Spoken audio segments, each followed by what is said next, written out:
eu vou iniciar falando a minha admiração por essa mensagem, o porquê ser essa mensagem escolhida para a noite de hoje, porque eu tenho uma particular admiração por Pedro, porque quando nós lemos a Bíblia, nós lemos qualquer revista ou jornal, nós temos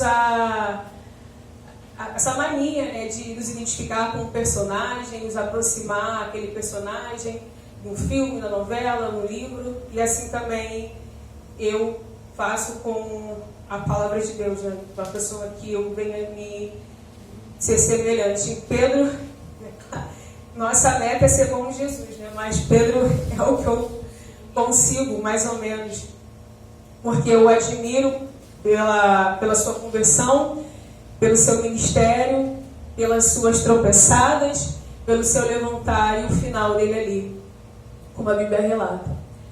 E essa mensagem que tem como título a Confissão de Pedro, né?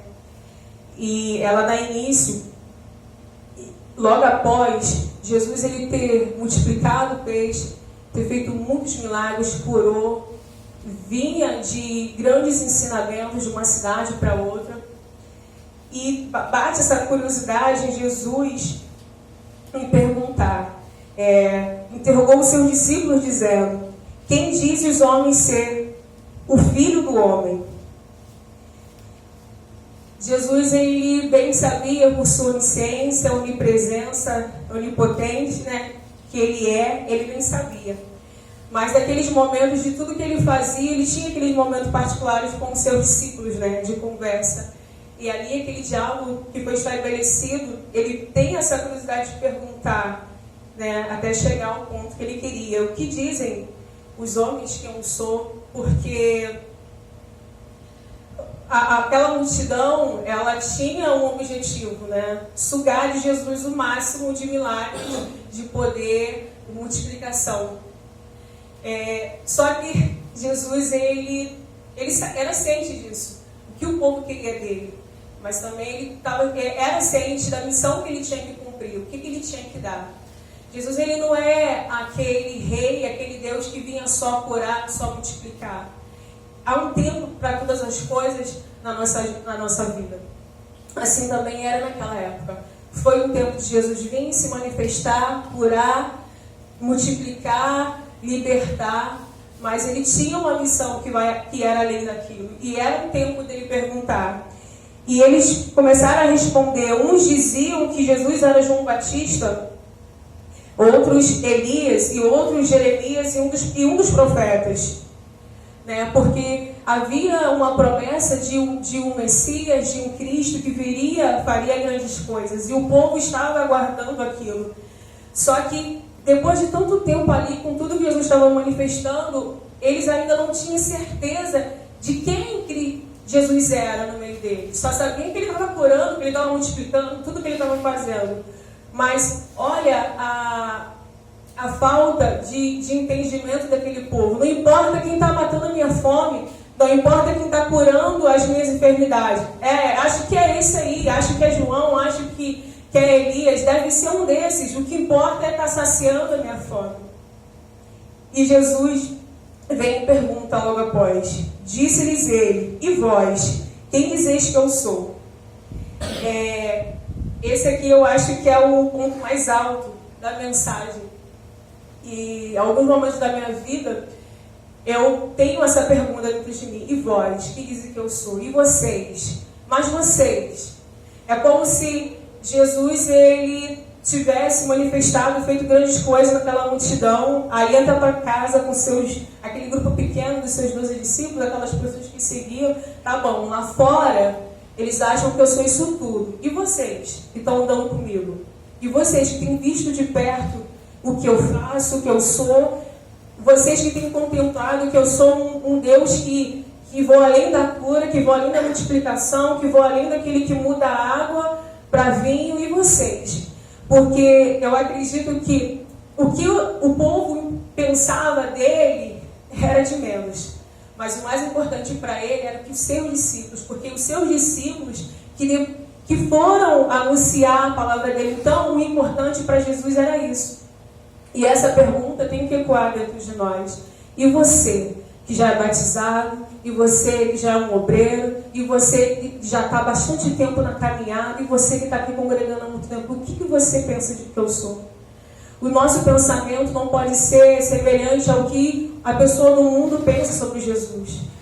Lá no mundo você ouve esses artistas, né? Porque agora está na moda o artista ser cristão, ser evangélico. O cristão moderno hoje, Jesus é um cara de amor, é um cara legal. Mas você, ele é um cara legal, é um cara que liberta, é uma pessoa assim comum? O que Jesus é para você? É essa indagação que tem que ficar dentro de nós, que permear, sabe, e trabalhar dentro de nós. Porque quando eu entendo essa pergunta, que essa pergunta ela tem que me constranger, ela tem que me comover, a minha atitude diante do mundo vai ser diferente.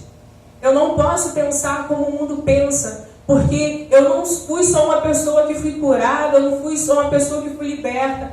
Tenho visto Jesus continuamente em minha vida. Eu já não sou mais aquela pessoa que está presa a um pão que vem sendo multiplicado.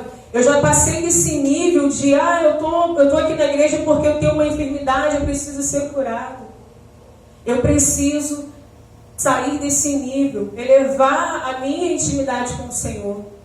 A minha compreensão de quem Ele é não pode ser semelhante ao que as pessoas no mundo pensam que Jesus é. Porque quando eu entendo isso, a minha forma de adorar, a minha forma de buscar, a minha forma de me entregar vai ser diferente. Eu vou olhar para o meu irmão, não vou olhar com crítica, porque eu entendo que a forma que ele vai responder a Jesus, quem ele é diferente da minha. E a minha tem que ser a melhor, Senhor, Tu é... Aí Pedro, quando eu falo que Pedro tem essas características, ele é exclusivo, então ele, como um porta-voz ali daquele grupo, daqueles discípulos, ele chega e fala... Eu fico imaginando, né, todos ali, tu é isso, Pedro, vem, vamos aí, eu sou o líder daqui, então eu respondo. E Simão Pedro respondendo disse, Tu és o Cristo, o Filho do Deus vivo. Jesus tem sido o Cristo, o Filho do Deus vivo para mim.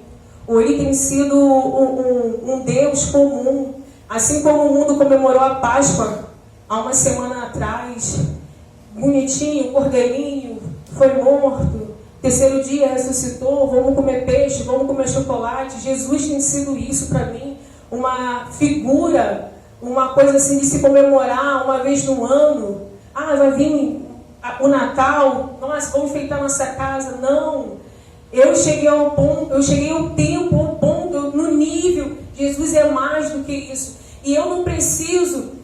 Vai ter momentos que você vai dizer com a sua boca, Jesus é o Cristo, o Filho do Deus vivo, você vai anunciar. Mas hoje, nos dias que vivemos, vai ser preciso falar com as minhas atitudes, com os meus atos, nos lugares que Deus me colocar.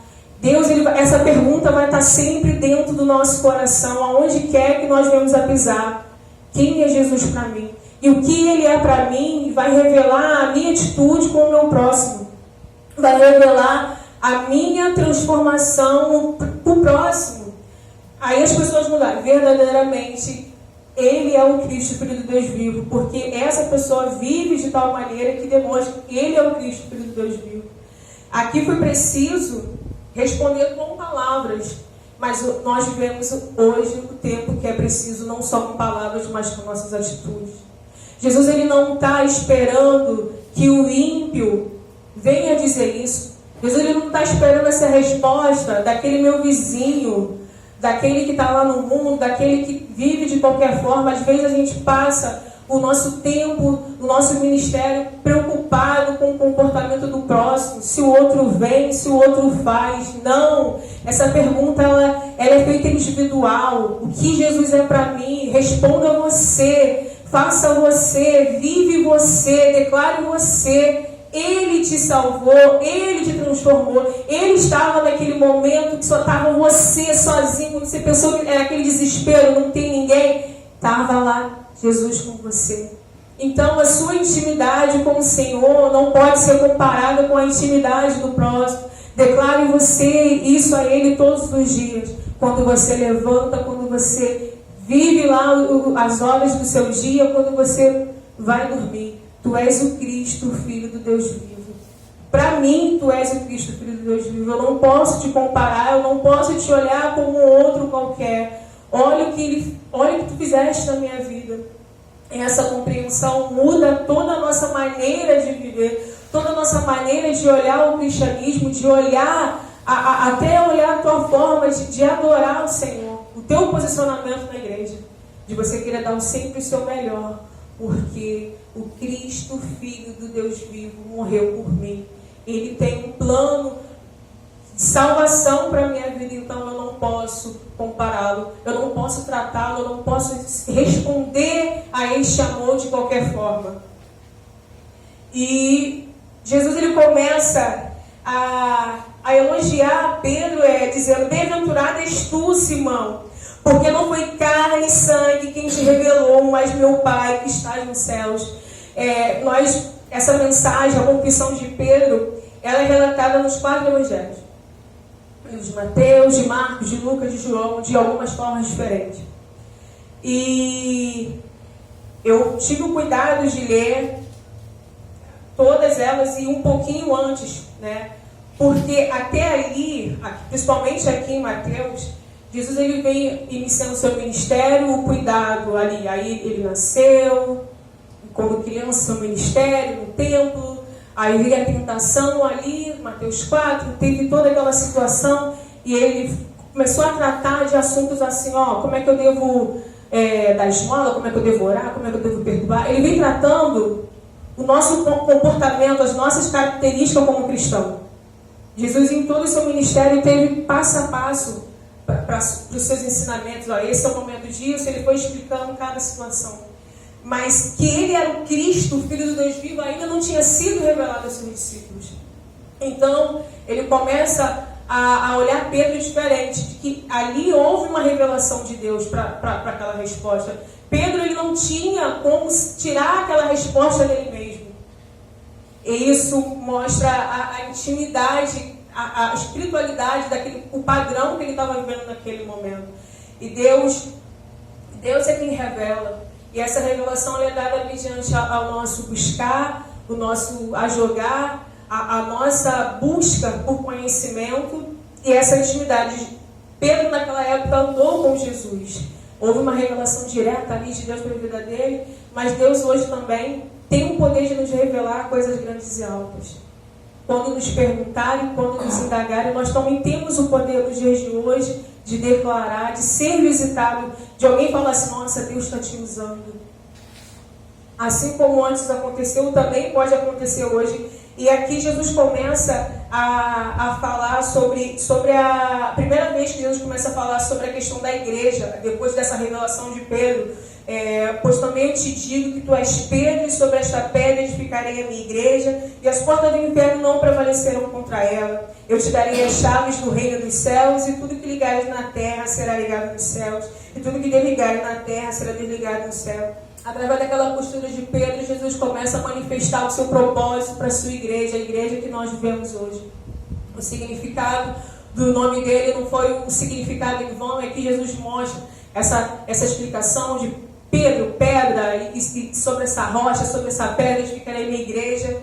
E a questão das chaves, ele é confirmando que Deus haveria de fazer com os seus. Confirmação essa que veio depois em João e depois em Atos ali, a questão dessa ligação, tudo que eu faço aqui, Deus ele contempla lá no céu, tudo que eu ligo aqui, Deus está ligando lá no céu. Então todos os nossos atos aqui precisam ser bem calculados, porque tudo que eu faço aqui diante de Deus, Deus também está ligando lá, está contando lá, entendeu? E então mandou aos seus discípulos que ninguém dissesse que ele era o Cristo. Jesus ele estava até esse momento, toda a sua manifestação, ele estava com muito cuidado. Até ali, Jesus ele não tinha falado de tal forma com seus discípulos. Ele já começou ali nas parábolas, aí para a multidão ele falava a parábola, do seu grupo íntimo ele vinha e explicava. Todo esse tempo, nós vemos que Deus ele tem esse cuidado de revelar coisas grandes altas para os seus. E se nós estamos aqui, nós não somos um, nós não somos dois, nós somos mais. Deus, Ele está no nosso meio, revelando coisas grandes, altas para cada um de nós. E esse cuidado que Ele está tendo, por amor a mim, por amor a cada um que está sentado aqui esta noite. Naquela época, até esse capítulo, Jesus estava tendo cuidado de não iniciar uma revolução ali em Roma. Então, até a forma de... Não podia ter falado daquela forma, mas Deus te revelou, não conta para ninguém. Esse não é o momento de insultar uma situação dessa. Ele falava por parábolas, ele falava do reino dele, mas em relação a isso que Deus já tinha revelado a Pedro, até aquele momento não tinha comentado. Então ele disse que não dizem para ninguém que eu sou Cristo. Ele falava, eu sou o Filho de Deus e tal, mas não daquela forma tão iluminada que Pedro foi usado a falar. Né? Desde então começou Jesus a mostrar aos seus discípulos que convia em Jerusalém parecer muito dos anciões, dos principais sacerdotes, dos escribas, e ser morto e ressuscitar ao terceiro dia. Jesus veio, é um momento de falar da minha morte. E ele tinha que ter o cuidado de falar da morte dele, ele tinha que ter o cuidado de falar, eu vou sofrer. Você chega para uma pessoa assim, a gente vai sair e vai acontecer isso, isso e isso. Você chega para os seus íntimos, já prepara. Jesus estava começando a preparar. Vocês já aprenderam que tem que fazer isso, tem que repartir, tem que ir anunciar, abençoa, faz isso. Eu curei, mas agora é uma nova etapa. Agora vamos começar a falar outra situação. Eu vou começar a ser odiado, eu vou começar a sofrer, eu vou começar a padecer. Para quem está ali ouvindo só, Jesus é o Cristo, o Filho de Deus vivo, Jesus é o pão da vida, parábolas, eu entendo o espanto dos discípulos. Nossa, agora ele muda o repertório e começa a falar de morte, começa a falar de sofrimento. E Pedro, mais uma vez, ele se empolga. Não, como assim? Não! E Pedro, tomando de parte, começou a repreendê-lo, dizendo, Senhor, tem compaixão de ti, de modo nenhum te acontecerá isso. O Pedro, que logo antes estava ali sendo usado por Deus. Pedro, amigo íntimo de Jesus, um dos principais ali dos 12, naquele momento, começa a se escandalizar com a missão de Jesus. Naquela época, hoje nós compreendemos que naquela época Pedro teve aquela postura. Hoje, infelizmente, nós vemos pessoas com a mesma atitude de Pedro. Porque quando você vai falar de um evangelho de sofrimento, um evangelho de dor, um evangelho que você dá e você não recebe, um evangelho que você apanha uma face, vira a outra, hoje em dia é muito escândalo para alguns. Não. Aquela igreja está me oferecendo que eu sou precioso, que eu sou raridade, que eu sou o bombom precioso, o bombom gostoso, mas essa igreja que está me propondo que eu vou sofrer, não, isso não é normal. Então hoje nós também estamos nos escandalizando com a mensagem do sofrimento. Nem sempre o sucesso vai estar na nossa porta, vai estar na nossa casa. Nem sempre aquela alegria que eu imagino que eu teria todos os dias não vai ser constante. Nem sempre, como esse louvor, que eu amo demais, assim, às vezes eu vou ouvir um sim, mas também eu vou ouvir um não. Eu preciso compreender que o sofrimento faz parte do meu ministério. Mas não é um sofrimento que você vai chegar e vai ficar sozinho, mas nós temos que louvar que é um sofrimento com Cristo. Mas eu prefiro estar sofrendo, eu não quero sofrer. Ninguém quer sofrer, ninguém gosta de sofrer, ninguém é sadomasoquista de gostar de apanhar. Mas o que Deus vem nos oferecer através de Jesus é a porta estreita, o caminho estreito, a cruz pesada, e isso faz parte de quem nós somos, do que nós damos valor a Jesus. E ele começa a falar sobre isso. Tá, agora vocês viram tudo que eu fiz, eu sou o caminho, eu sou o pão, eu sou a água, mas eu vou passar por isso. Vamos comigo? No Evangelho de João, quando Jesus ele expõe essa mensagem, ele tinha, em João fala que ele tinha mais discípulos o acompanhando, que se escandalizou totalmente com essa mensagem, lá em João 6. E muitos abandonaram Jesus. Não, eu te sigo só até aqui. É só até aqui. Agora, negócio de sofrer, apanhar na rua, tomar chicotada dos fariseus e escribas, não, isso aí já é demais. Você imagina que mais do que a metade abandonou Jesus diante dessa mensagem. Se escandalizaram com a mensagem. E Jesus vira para eles e fala: querem ir também? Hoje a gente ouve de alguns pregadores assim: não, Jesus ele vai lá na porta, não, vem cá, não sai não, não, negócio de sofrimento não, é só historinha. Não, Jesus vira para você e fala: você quer ir? Porque a mensagem é essa, você vai sofrer, você vai padecer, mas comigo você sofre, mas comigo você também reina. O problema é que eu não quero esperar esse momento é muito futuro. Jesus voltar com seus anjos, buscar a sua igreja, ir em glória, isso é algo muito futuro, porque desde a época dos meus pais, dos meus avós, essa história é contada, mas nós não sabemos que dia será. Então o importante é esperar com Ele, viver ao lado dele, mesmo nesse sofrimento. E ele, quando Jesus ele sabe que aquilo não saiu de Pedro, aquela mensagem, aquele espanto não saiu de Pedro, essa coisa de não, isso não vai acontecer contigo não, porque Jesus sabia que o mal estava ali no meio deles. E ele, porém, voltando-se, disse a Pedro: para trás de mim, Satanás, que me serve de escândalos, porque não compreendeis as coisas que são de Deus, mas só as que são dos homens. Pedro, ele mostra o quão pequeno nós somos. Porque da mesma forma que Deus ele usa os meus lábios para abençoar, para bem dizer o nome dele, eu também estou frágil ao ponto de ser usado por Satanás. Jesus logo repreende. Sabia que não era aquele Pedro, mas sabia que era o inimigo usando os lábios dele. E foi preciso repreender o mal que estava dentro dele. Se for preciso, Jesus ele vai repreender o mal que está dentro de nós. E foi só um tempo curto de uma situação para outra, para Pedro cair em si e entender que aquilo que Jesus estava anunciando, mas você vê que até o final, até Jesus